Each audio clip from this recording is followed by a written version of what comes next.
на стоп-кадре там в начале фильма название есть канала, название видео. Это антикоррупционное ведомство имеет свой YouTube-канал. И там посмотрите, пожалуйста, это видео стоит, да. Следующее видео, касающееся этой темы, в настоящее время сюжет подготовила, короткий, такой показательный тоже. В день задержания Махамбета этим занимался почему-то Антикор, хотя блогер не является государственным служащим. И уже тогда пресс-служба ведомства распространила видео и фото, а также пресс-релиз с обвинительным уклоном, лишив его, скажем так, презумпции невиновности. Кроме того, главный свидетель этого процесса, предприниматель Рашид Махат, ни на одном из судебных заседаний так и не появился, его не подключали даже онлайн, а сам весь процесс проходил в закрытом режиме. В настоящее время журналисты прямо заметили, что презумпция виновности нарушена, Антикор не должен был вести это дело. Если это знают журналисты, почему Антикор не знает, почему прокурор не знает. Но почему не так делают? Потому что... Вот, Ежан, вот поэтому... Да. Казалось бы, да, вы не юристы, вы журналисты, в данном случае вот корреспондент, это я как увидел телеканал Астана ТВ, по-моему, как я вас посмотрел.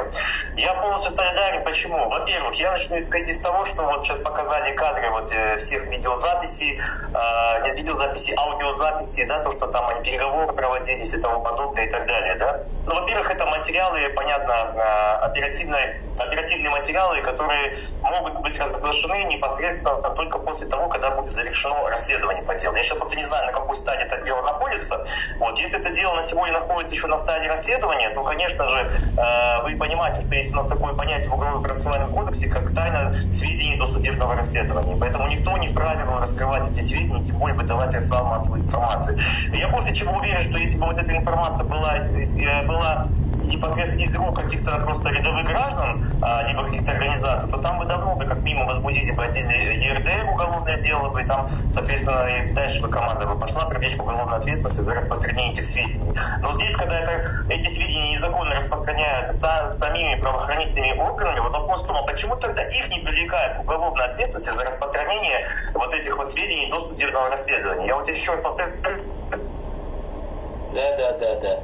Было передано в суд, и в суде, соответственно, было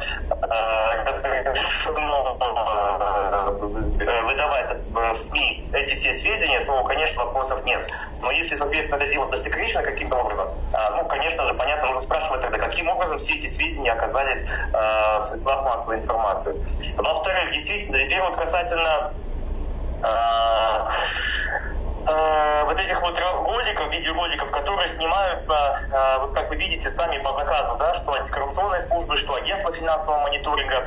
Я, честно говоря, сейчас только от вас узнаю, что, оказывается, этот видеоролик был выложен на сайте агентства по борьбе с коррупцией. Я даже не заходил на их сайт, я от вас только узнаю про это. Я так полагаю, что в отношении моего подзащитного Моисея Михаила Казачкова аналогичные видео содержатся и на сайте агентства финансового мониторинга, вполне возможно.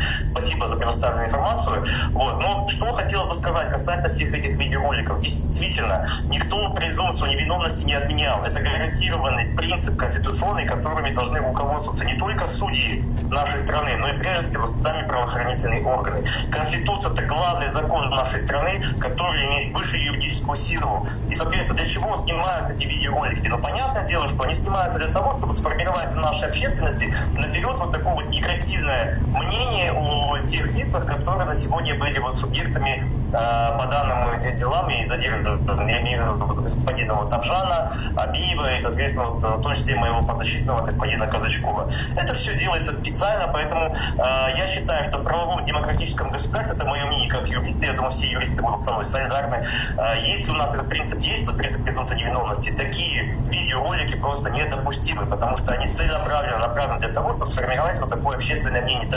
Два, соответственно, какое мнение сможет у судьи, которому предстоит завтра, либо даже сегодня вечером после задержания рассмотреть вопрос, я имею в виду следственного судьи, о санкционировании той или иной меры пресечения. Ну, конечно, понятно будет, какое мнение, потому что, скажу, как всегда в судебной системе, поверьте, я работал в судебной системе, у них такое слово, как общественный резонанс, они сразу пугаются. Ну, давайте не будем создавать общественный резонанс, общество не поймет, давайте задержим его. Самое главное, они затыкают адвокатов. Молчите, говорит, тайное следствие. Совершенно верно. Совершенно верно. Я тоже нахожусь под подпиской для отношений сведений, поэтому я многие сведения раскрывать не могу. Я просто сейчас говорю про те факты, которые уже открыто прозвучали.